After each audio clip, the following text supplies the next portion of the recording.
Part 1 video చూసేసారా? ఇది part 2 video అండి. ఇందులో వీడియో లాస్ట్ లో ఎలా తీస్తామన్నది వివరాలు చెప్పాను. లాస్ట్ వరకు చూసేయండి ఫ్రెండ్. బక్రీద్ ఉంది కదండి, మరి బక్రీద్ కి గిఫ్ట్ ఇవ్వాలి కదా మన కస్టమర్స్ కి, మన ఫాలోవర్స్ కి. అందుకే అండి ఇలా అరేంజ్ చేశానన్నమాట.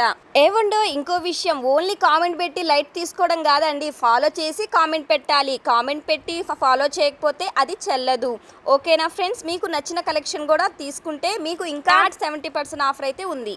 1000 పెట్టి కొంటున్నారు, బట్ మనం ఒక కామెంట్ పెడితే మనకు వచ్చేస్తుంది. మరి ఇంకెందుకు ఆలోచిస్తున్నారు? ఎన్ని లైక్ చేసి కామెంట్ పెట్టి ఫాలో అండి, సబ్స్క్రైబ్ చేసుకోండి. ఇస్తారు అని అందరూ డౌట్ వస్తుంది కదా. 7th లైవ్ కానీ వీడియో కానీ పోస్ట్ చేస్తామండి యూట్యూబ్లో, ఇన్స్టాలో. ఫస్ట్ వీడియోకి అయితే కామెంట్స్ అయితే రాస్తామన్నమాట. చీటీలో మీ ముందే రాసి ప్రతి ఒక్కరి ఎవరి పేరు ఉంటుందో వాళ్ళందరి ఐడీస్ అయితే రాసి చీటీ అయితే తీస్తామన్నమాట. మరి ఎవరో ఆ లక్కీ విన్నర్ మీరే కావచ్చు కదా. ఇంకెందుకు ఆలస్యం, అందరూ సబ్స్క్రైబ్ చేసుకోండి. ఆర్డర్ పెడితే ఇంకా ఉండేయండి ఆఫర్స్ అనేవి. అవైలబిలిటీ చెక్ చేసి బుక్ చేసుకోండి.